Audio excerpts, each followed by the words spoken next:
You won't be given an opportunity to do what you do, no matter what it is, unless you are a professional attention getter or you've got a attention getting team. And you understand that it starts with attention, then trust, and then influence and persuasion. And then you get to do what you do. Welcome to the Bulletproof Cashflow podcast. Let's get into the show. Hey everyone, this is Augustino. A big part of raising capital for deals is getting in front of the right people. And when you do, you need to make that impression of these high net worth individuals without coming across like you want or need something from them. Rather, lead with what you can do for them instead. Well, today's guest understands how to do just that. Early on, he invested over $500,000 in coaches, advisors, and other high-end masterminds to get to learn how to get that instant access to celebrities with high net worths. Well, needless to say, he knows how to do this and how to get noticed from people.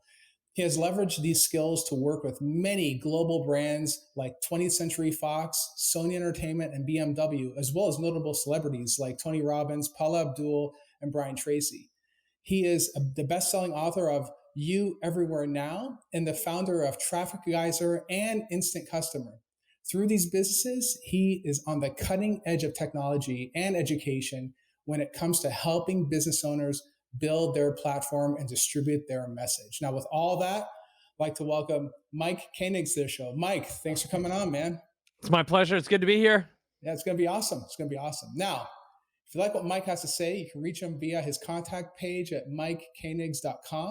And if you like our content, please don't forget to leave a comment and rate the show. It helps us out tremendously when you do. Finally, you text the word freedom to 202-410-4202 to get our free ebook, The Bulletproof Guide to Finding a Broker.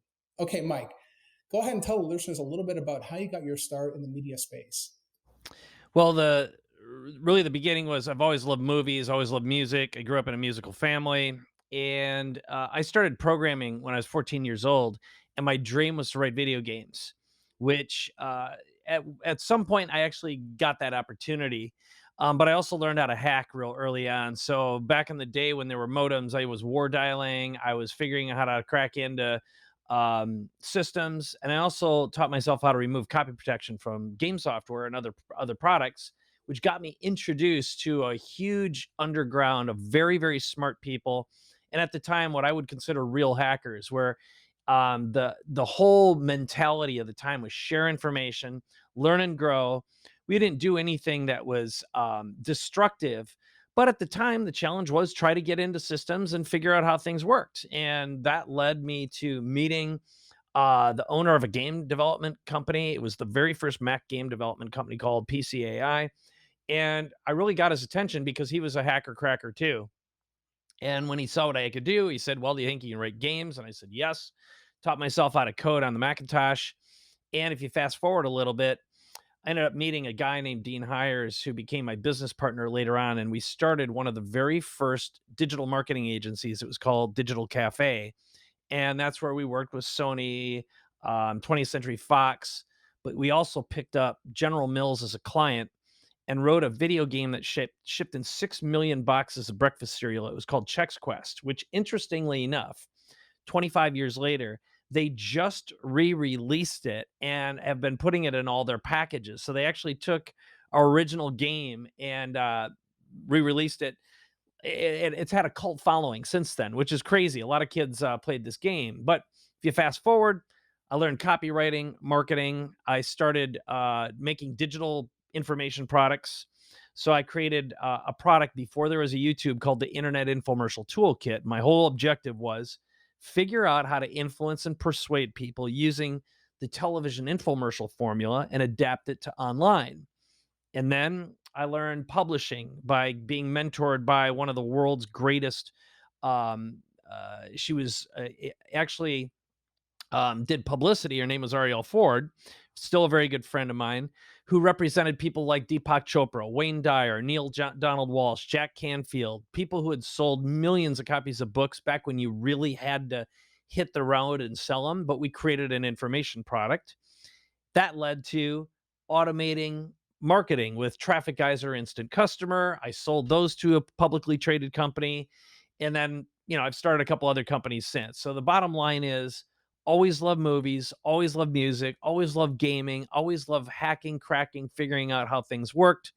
And in between there, I made a feature film and a couple documentaries too. So I've had a weird variety background, but it's just because I love entertaining people and I love the art of persuasion and influence. That's awesome. It's funny because when I was a kid, I was the same kid. You know, I was for me, it was a Commodore 64 though, so it might have been before the Mac, just before the Mac, I think.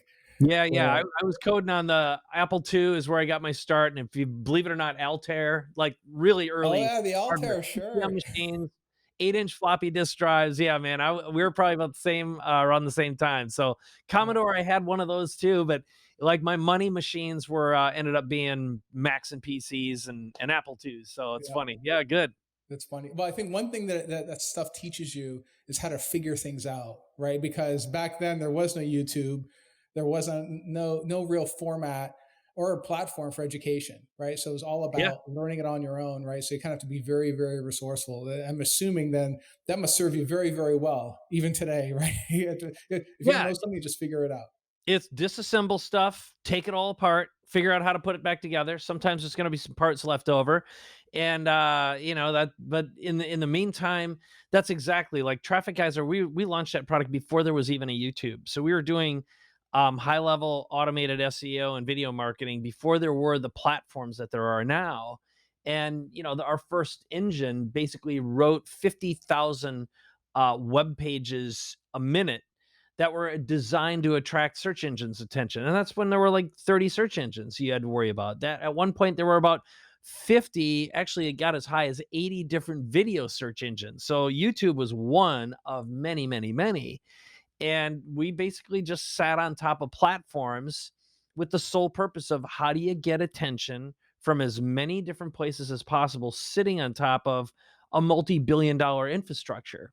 We did the same thing with Amazon, where we created a system and taught people how to write books and basically hack Amazon to get attention. So all these things ultimately are about how do you get in front of the right audience, get your message in front of them, entertain them, educate them, hook them, influence, persuade, and get them to raise their hand saying, I've been looking for someone just like you. How do we start working together?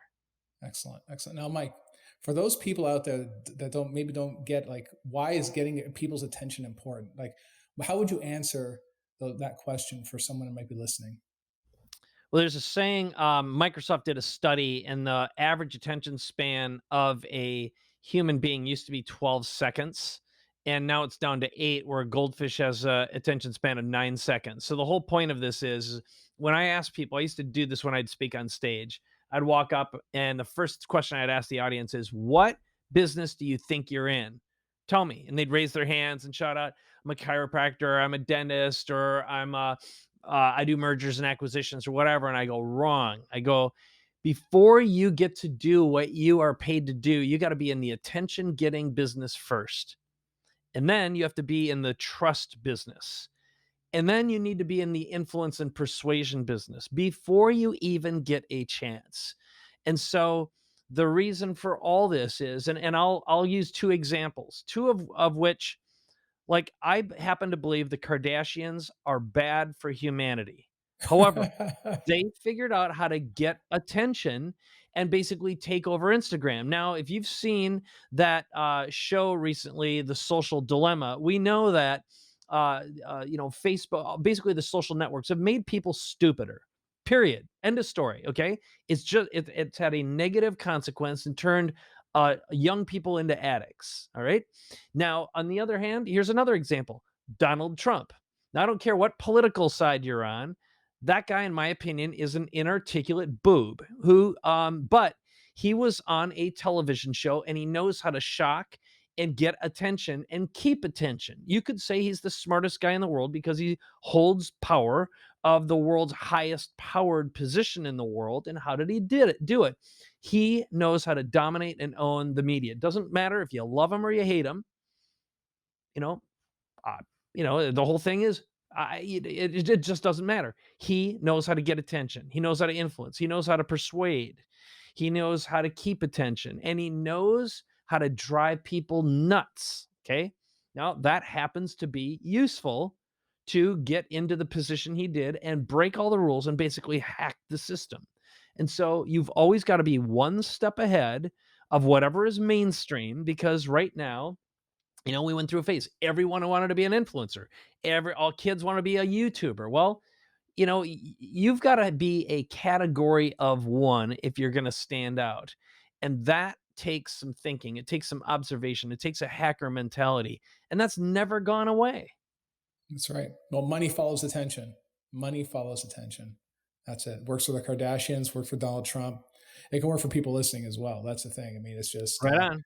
that's the reason why we need to always, well, at least put some serious consideration and some thought into how do you engage an audience? How do you engage your specific target to get them to pay attention to you?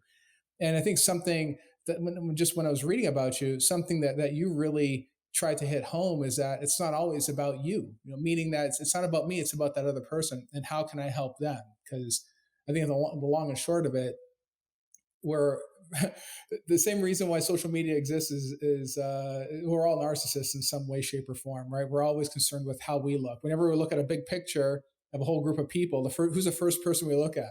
Ourselves. Usually. So how do you apply that then? How would you, for someone that's out there trying to raise money for a deal, right? Maybe at the beginning stages of really trying to raise that capital, what would you suggest that they need to be doing to really engage with their audience and try to pull them in? Well, I'll give you a little backstory first, just to frame this, because this is how I learned the lesson. And the short answer is, I call it hero worship. And we are all wired to love what's known as the hero's journey. It's something that Joseph Campbell talked about, a hero with 1,000 faces. And the whole idea is the journey of the hero, which starts out as like maybe it's a clumsy guy who's a failure, he's laughed at, and he goes out and he's on a quest. And of course, he goes out to find the princess or whatever it is. Along the way, he tries and he fails. He tries and he fails. He tries and he fails. And then a guide appears who teaches him the way. Obi-Wan Kenobi. It can be Yoda. In Christian mysticism and just about every religion, there is what's known as the Christ myth. It's the story of redemption, of transformation. And ultimately, what happens is the guide shows our hero the way, and finally succeeds, reaches the ark, the temple, the stone, the princess, or whatever it is. And there's one more, you got to defeat the bad guy, and then they live happily ever after. Basically, that's the summary. So here's how that applies to you as a business owner or someone who wants to raise money. What I tell everyone is you've got to pay attention to um, a basic mythology formula and craft a story that revolves around the best client or customer you've ever had and share their transformational journey. So in my particular case, if you go back a few years ago, one of the things that I got to be known for quite some time is when we had TrafficGeyser and InstantCustomer, we produced what was known as the largest online marketing launch in history for a while, where we earned $9.1 million in a single week. And we sold a $3,000 information product. And at the time of Jeff Walker, Frank Kern, and a lot of the original online marketing pioneers, the product used to sell for $1,000 at first, and you'd get an army of affiliates to promote for you, and you'd split that money 50-50. Okay, $500 for you, $500 for them. It was Frank Kern who decided, screw it, let's make a $2,000 product. Everyone gets $1,000. Okay. And that held true for a long time. When the next generation of marketers came in, like Brendan Burchard, Russell Brunson, and some other guys, everyone kind of adopted that process. And we'd go out and we'd have a launch every month or so. Someone would be the featured guest and we'd all promote each other. Well, what we did that was unique is, first of all, we did a $3,000 product, and it was called Main Street Marketing Machines. And I went out and found a guy, and I taught a system. And we used to have events and we had our software. And the basic idea is we taught people how to make $5,000 in an hour or less by creating a website and generating traffic for a local small business. Okay. And we used a formula that Frank Kern, he popularized this phrase, which was results in advance. The whole idea is you'd actually go out and build a site for a business ahead of time, prove that it worked, prove that you had traffic and visibility for them, and then sell them the site. That way there was no risk. And then you'd get an ongoing monthly stream of income. Well, what we did is we found a guy. I basically taught the system for free. And in our video, we taught you how to do it without even needing our product. Okay. And someone showed up and we called him Fireman Mike. His name was Mike Lemoyne, who used our system while he was a fireman, actually an EMT at a fire station, in his shorts and a shirt. He used the system, got a client while during in downtime, and he made more money in 1 hour than he did an entire month. Okay, which at the time, anyone who could make 10 grand a month part time, that was like a dream come true. It still is for most people, right? So what we did is we featured fireman Mike Lemoyne in our launch videos, and we told this transformational hero's journey about how he had tried and failed, bought a franchise, bought a bunch of products. Every one of them failed until he tried out ours, and he made $5,000 on the free information alone. Imagine what you could do by investing in our product. And the bottom line is that story went viral. It was easy to tell. It was easy to show a before and after. It was easy to show the proof. And people who watched that video just started popping up. And once we had an army of other people who had successfully made $5,000 in less than an hour. The social proof was unforgettable, and you couldn't make this stuff up. And that propelled the story forward. So, the short answer to your question, and what I teach all of the clients that I work with these days, is a 4-step formula. And it's market, model, message, medium. And it's who's your market? In other words, you focus on your top 2%. Who do you want to attract? Doesn't matter if it's an investor or a client or a customer.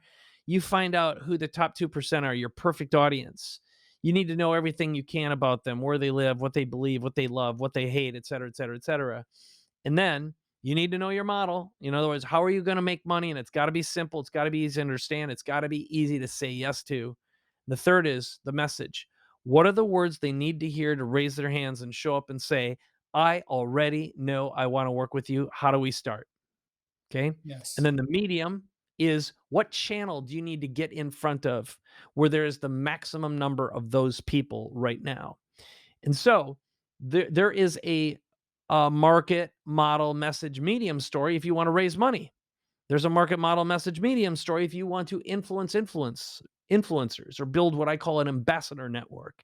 There's a different one for every audience, and you've got to think in those segments. But the key thing is you've got to craft and create a hero that is relatable, is dramatic, and it includes a before and an after. And back in the day, there was, this has been used many times, but I'm both surprised and appalled at how many people really understand the fundamental core of this.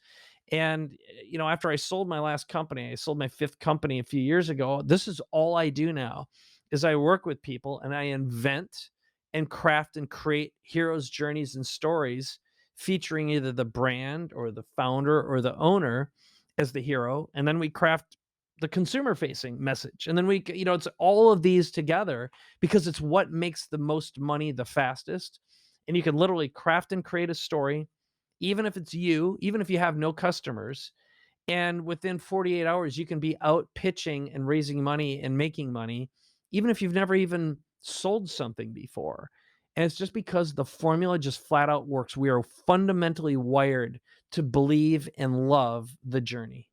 Yes, excellent. And I think one thing to also realize is that, and just from listening to you, when you're crafting that story, understanding who the avatar is, meaning who is that person that you're talking to. I think that really hit home, right? Because there's a variety of different people out there, but if you're trying to raise money for deals, right? Let's say, for instance, you're looking for people that maybe they work in middle management and higher, maybe they earn $150,000 a year, maybe they're in their late 40s, and even someone who's in that demographic may be having a hard time with their money.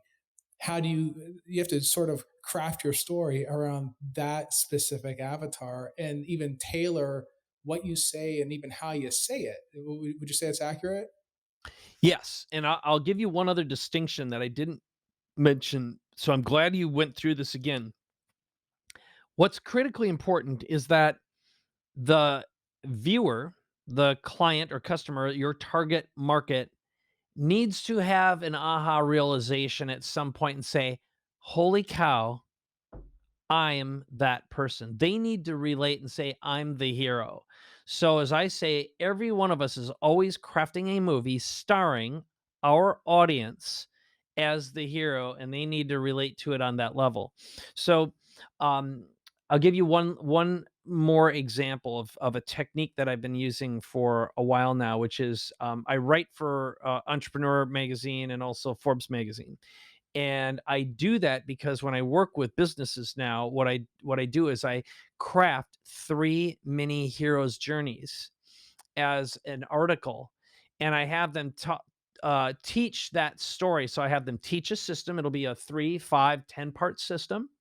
I've got a transformational journey in there, and then that becomes the article. And they're a stack. In other words, they have their own hero's journey, so they're relatable as well. So I want them to prove that they have tried, they failed, they found a system, they figured it out, and they're going to reveal that. And then inside of that, the meta is 3 transformational mini journeys starring a client as the viewer, reader, or listener. And so that's how I give people instant credibility, authority, position, and package them. And you can do it in about 30 minutes. And that also becomes your pitch deck. It becomes your repurposable, reusable publicity package.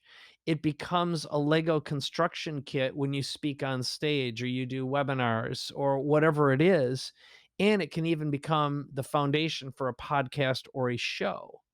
So the whole there's a lot of meta thinking that goes in this, but there is a construct, and I believe we are fundamentally wired to it. It's why Christianity and every major religion is as strong and powerful as it is, because they all embody the hero's journey. We are wired on a fundamental animal level to want to experience that. We want drama. We want pain. If it's easy, if it's too easy, it's like a Twilight Zone episode where you find out you're in hell because everything goes your way.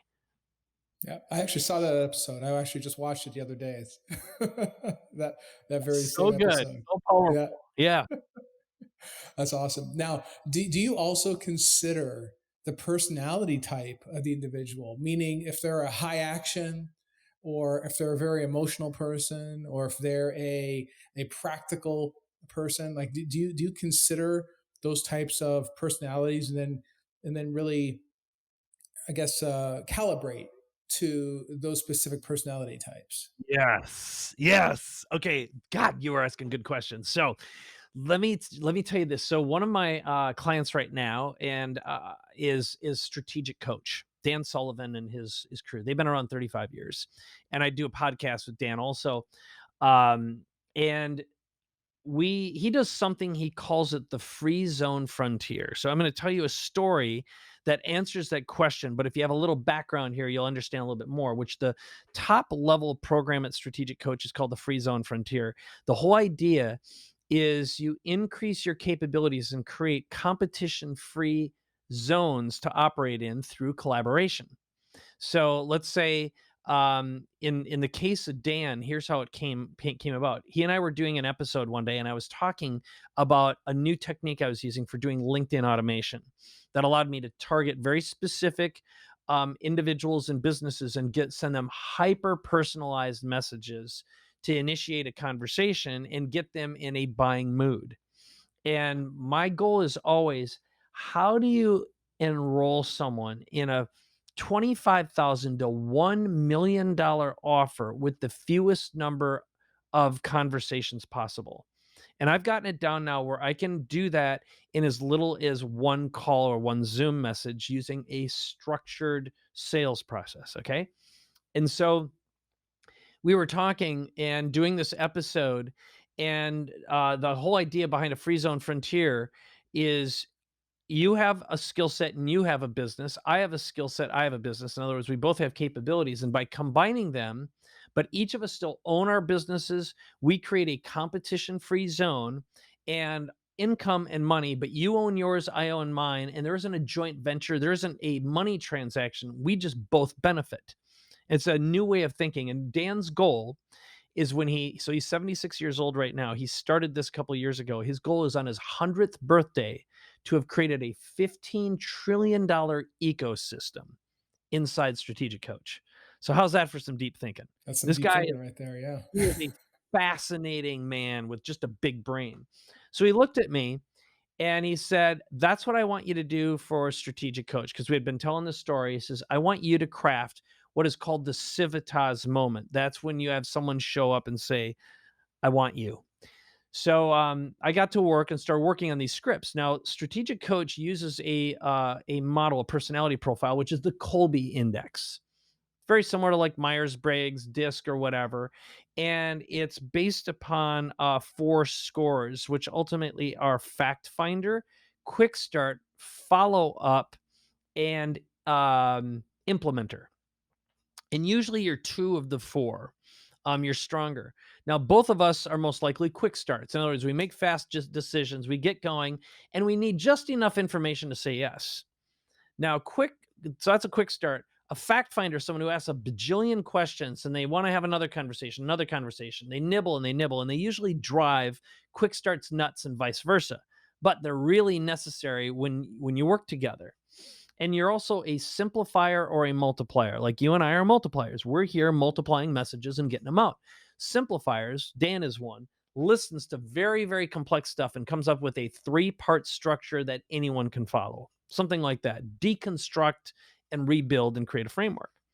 So the way our free zone frontier works is I've been crafting all the messaging that's being used and teaching the sales team a whole bunch of new modalities to teach and train, and we're crafting stories.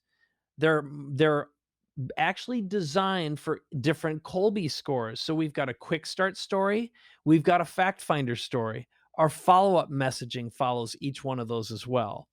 And so there, as we move forward, a huge opportunity right now. There's a variety of companies doing this. They'll actually go, and I'm trying to think. There's one service. The name of it's escaping me at the moment, but it'll actually look at a LinkedIn profile, and it will determine if that individual what their disc profile is, which is again fairly similar to Colby. And then it'll recommend a message strategy to communicate with them. Nice. Okay. Yeah, Nice. it's pretty brilliant. And I think as we see, I think it's is it GPT-3, WPT-3? It's a mnemonic used by the open AI world for an automatic AI that writes copy. It's all over the place, and I'll find the name of it. I'll think of it in a second. But the net is it's GPT-3. It writes copy based upon whatever, and in a very short period of time, you're going to have automatic copywriting that's personality focused and driven for an individual based upon their biases. And let's face it, I mean, the reason why we've had the mass stupefaction of the planet that's put us in a dangerous polarized place right now is because social media has been doing this for a little while, creating bubbles that support whatever crazy ideas you have and your biases and your racial tendencies, and suck you into this bubble. So is it good, is it bad? I think what's key is understanding this is really important. And also knowing when something's weaponized against you is also important. So you can see how you are manipulated and what your tendencies are. The truth is, the reason I wanted to learn all this stuff is I was always the sucker and the target in a group, in an audience, in an easy sell. And I got sick of being that guy. And I'm like, I have to understand how I'm being targeted and being easily manipulated. Yeah. Well, you know what, Mike? I think that's the thing, though, too, right? The 25 cognitive biases, there's many more than that, but the 25 primary cognitive biases, some of the evolutionary features of a human are all under attack by the media all the time. And yes, if you don't know these things, you're the sucker. They're going to make you buy anything they want, really. And it's very easy to manipulate. But at the same time, if you're also aware of how you can use these tools to help somebody by tailoring the communication to that person, you're actually able to help people as well. So it all depends on how the information is being used. But you're absolutely right. I Yep. mean, Yep. understanding what you're up against. I mean, these days it's become far more important because when we were kids, we didn't even know what a cognitive bias was. there's such this is all fairly new stuff, right? It's all fairly new, and nowadays people are tailoring these types of things for nefarious purposes, so it's not good, but if you understand it, like I said, you're able to apply it and do good by people, and just like I said too, help them solve a problem, a financial issue, by getting into a deal, by raising your own money for those deals, right? Exactly. And that is, I was just looking while you were mentioning that. So a series of books every one of your listeners or viewers should consume are any of the books by Robert Greene, who wrote The 48 Laws of Power, The Art of Seduction, The 33 Strategies of War, Mastery, The Laws of Human Nature. This guy's a master. And then Robert Cialdini's books on persuasion and influence, for sure. And getting back to what you originally said, and really the foundation of why you asked the question, which is when you are going to raise money, everything, when in doubt, you tell a story. And I'm going to tell you that the tendency that most people have who are not successful at influence and persuasion and selling and raising money is they can't tell a story worth a damn, and they're boring. Okay. And they talk at you and they tell you facts. Facts suck. And if you start with those, you're boring, and it's going to blow. You've got to activate the greed glands and activate the primary three desires that human beings have. And I'll give you another formula, a meta structure that I operate under that's really easy to remember. There's actually two of them. I'll give you the first one, which is the Mary Kay formula, which is you have to answer these three questions. Is it easy? Does it work? Can I do it? Or will it work for me? Okay. Yep. Is it easy? Does it work? Can I do it or will it work for me? Boom. That's number one. And if it sounds hard, if you're selling, someone will say they'll have an offer. Yeah, and when you get this, you get 8 weeks of this, 33 of this, 144 of that. And I'm like, I'd rather drink my own vomit. Okay. You just sold me work. I don't have any time. That sucks. That's a crap offer, okay? Yeah. You wanna appeal to me, you gotta do one of these 3 or all 3 of them in order, which is get paid, get laid, live forever. Yeah. Every single product somehow revolves around selling me money at a discount, helping me get more for less, or the getting laid part is, will it make me more attractive? Will it elevate my status, my mystique, my ability to attract and retain? It's a fundamental lizard brain mechanism. And the last one, to live forever, is, will it improve the quality of my life? Now, you could argue lifestyle as well, although I think the get laid fits more into lifestyle, which is what you're selling.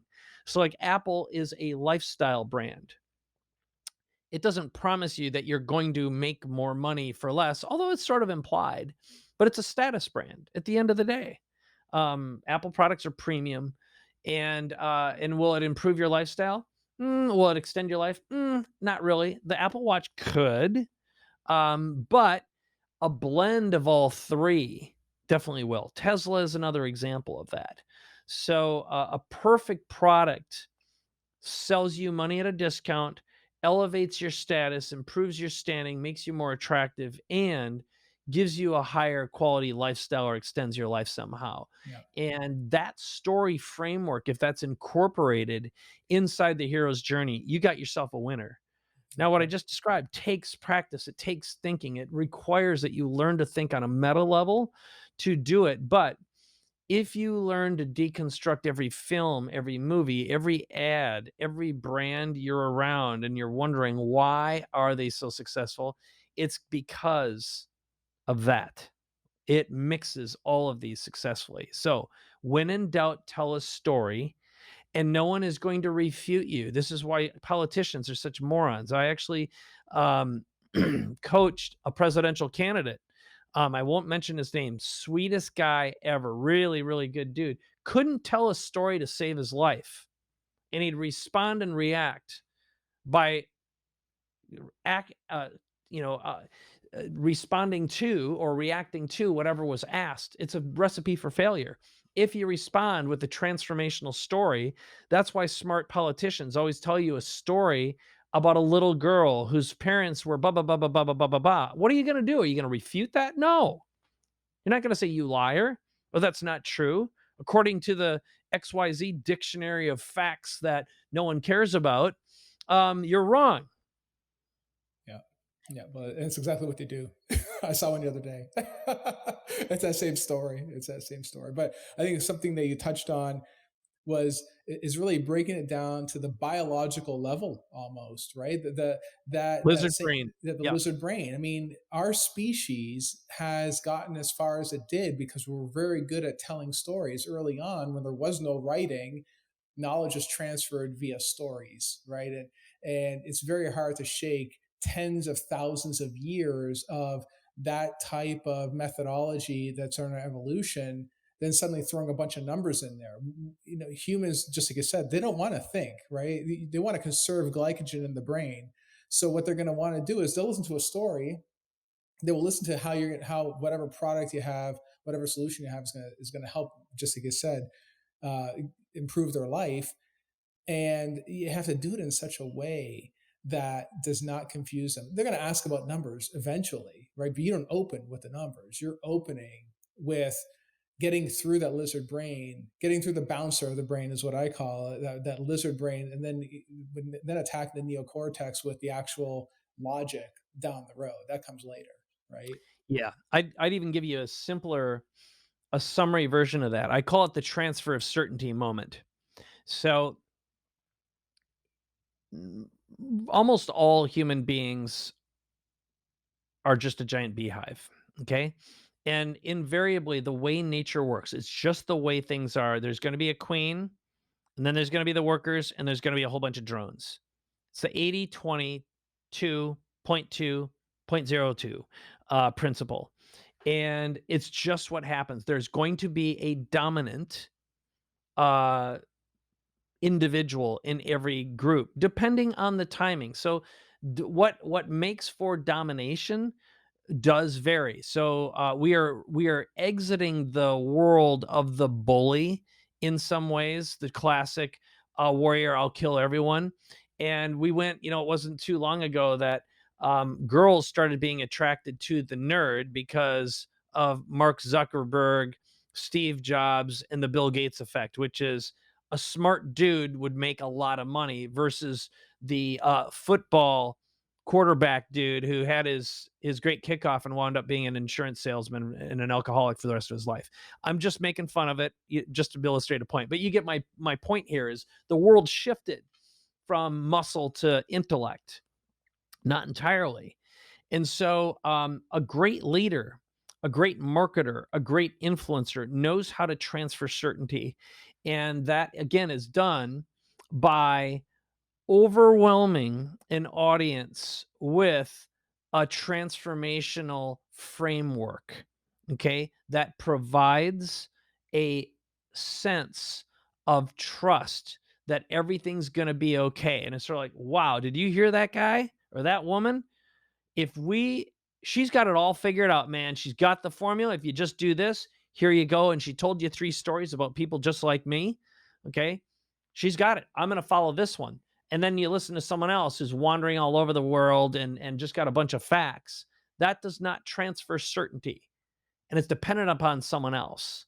So if you're the leader with stories and with a framework, and you can transfer certainty through your charismatic statement. It requires some practice.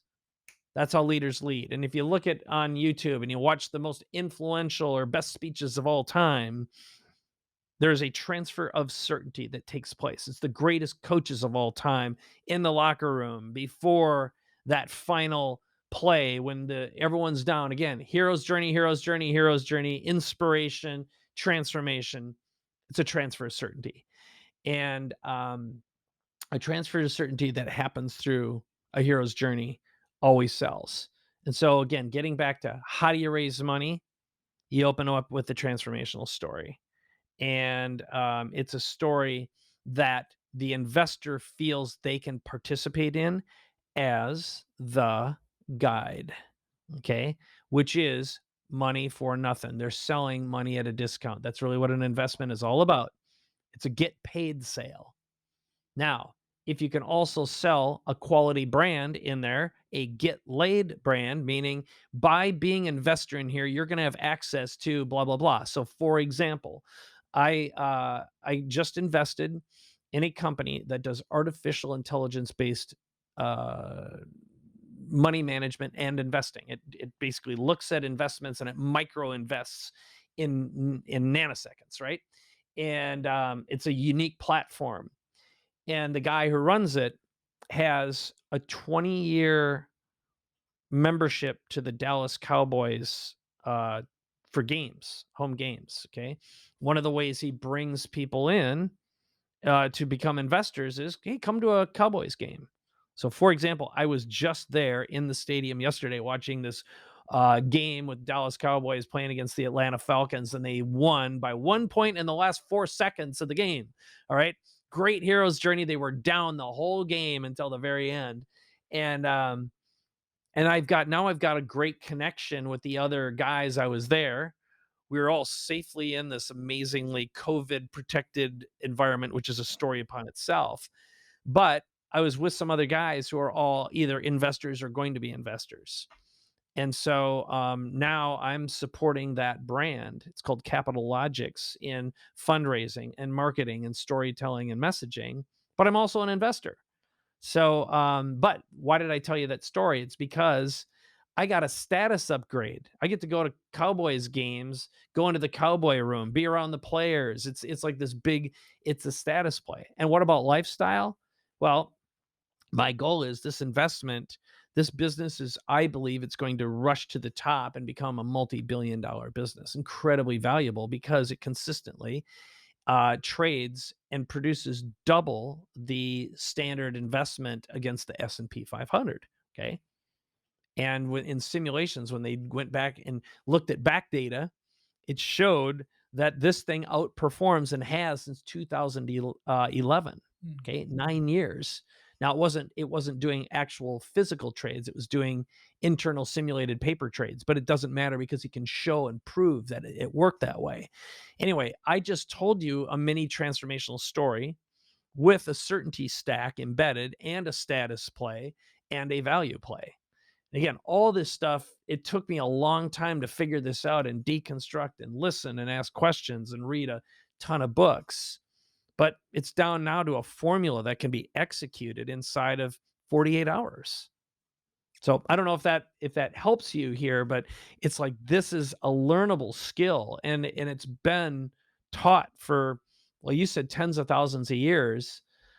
I think probably our pre-ancestors, going back before there was recorded history, acted out along the fire. They told stories by motioning and acting physically before there was probably language. Yeah, no, that's exactly it. And I think you hit the nail on the head. Is that there's a good way to do it.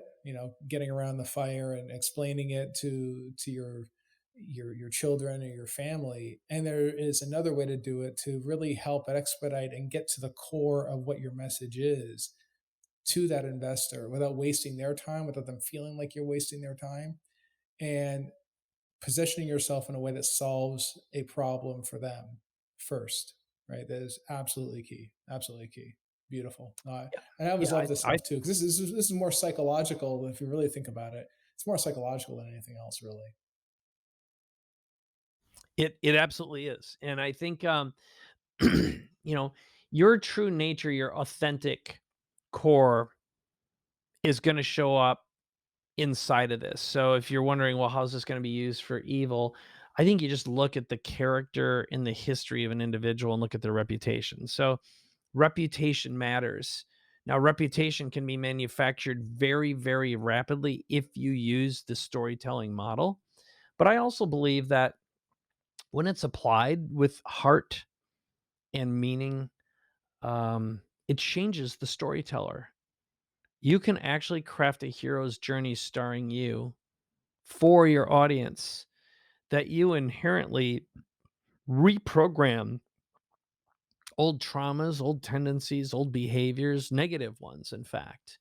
I think the human brain is an infinitely malleable canvas that is designed to constantly evolve and become greater and better.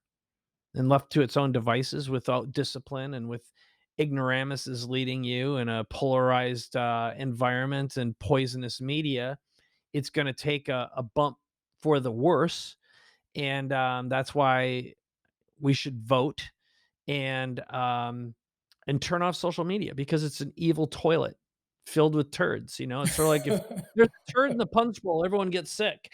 And I don't spend any time on it at all, and I don't think any self-loving person should. And it's poisonous for your family and your children. Now, can we correct it? Can we fix it? I'm infinitely optimistic that we'll figure it out. And I'm a libertarian minded mofo who believes in private property and personal responsibility first and foremost. And I'm going to say something that normally wouldn't come out of my mouth. Social media should be regulated. It's a poisonous vault that is destroying lives and children right now. Um, and we can use great storytelling to help solve that problem. And I highly recommend folks watch The Social Dilemma on Netflix right now, which is about what's going on and what's happened with social media. But this is a mechanism to do good. Just like if you're love the Bible and react and respond, whether it's Old Testament, New Testament, doesn't matter what your belief system is. That is a book filled with transformational journeys and stories, and it's survived because it's not telling you a bunch of facts. It's telling you stories about people who changed their lives and did better. Yeah. Well, you know what, Mike? I mean, listen, you're not the first marketer to say that. Uh, I'll quote what they said. This person said, "I don't, I don't use social media." Is what he said. Now and really he does use it to help other people to sell his material and whatnot. But what he specifically meant was he does not spend and waste his time on social media, right? So, which is kind of weird for a marketer to say because that's how they generate I don't their either. I income, pay right? someone to do it. I create it. To me, I maintain status there. Yeah. It's I would say I'm not an idiot, but if I go there, like I tell everyone who knows me, there's one way to communicate with me. It's by mobile text. If you don't have my phone number, then you're going to have to work through my filter system because I filter out anything that can be sad. I only stay in a state of joy. I choose joy all the time. And I don't find social media to be joyous. And you can observe the behaviors of those who get sucked into the turd punch bowl. And I also, for me, the kind of people I do business with don't spend their time in that toilet. 100%. They don't wash themselves with excrement, and that's, the way I view it, and I see it in harsh terms. So, I don't see value in multiplication coming out of that. And so those who think like poor people are destined to be poor, and being poor is generally a bad discipline that is decades long, not always, but often. And so, I think that charity is to help the broken, but business is not. In other words, if you serve the broken, you will be broken as well. And so make immense wealth and transfer that over to those who need it most. And then make your business focused on the top 2% or the 0.2%, because that's where the wealth is concentrated. And that is the nature of nature. Okay. And you can bitch about it all you want and say it's unfair. But one thing that Dan Sullivan has often said, if you redistributed all the wealth equally to everyone, within 90 days, 80% of it would be concentrated in the top 20%, because they have programmed themselves to provide value. That's what it's all And about. I'm not saying that's a good thing. It's just a reality. Yeah. Yeah. And you can, the Pareto principle is the Pareto principle. 80-20 is 80-20. I believe in the 80-22.2. I focus on the 0.2%. If you want to make a massive impact, have incredible leverage, that's where you focus your attention, your energy, and your storytelling. Excellent. That's where you raise money. Yeah, that's right. Now, Mike, for that person listening right now, okay, they made it to this part of the podcast. What is the one piece of bulletproof advice that you would give to that person if they're, they listen to what we had to say? What would you tell them? Become a transformational storyteller, period, end of story, and realize that you won't be given an opportunity to do what you do, no matter what it is, unless you are a professional attention getter or you've got a attention getting team, and you understand that it starts with attention, then trust, and then influence and persuasion, and then you get to do what you do. And the mechanism, the means to get there, is by becoming an expert storyteller. And that, think about it, is a value that's always been around since whenever. It's sort of like that. What is a stump speech? It's standing on a stump, getting attention. It's a tree stump. That's what that is. Okay. Your stump speech is that one thing. And one great story can make your career. 100%. All right, guys. Well, if you want to reach out to Mike, you can reach him via his website at MikeKoenigs.com. I hope you got some insight on how to harness the power of building a thought leadership to leverage the concept of you everywhere now and stay in front of your investors. Thanks for tuning in, and I'll see you in the next episode. Thank you for listening. We hope you enjoyed the Bulletproof Cashflow podcast.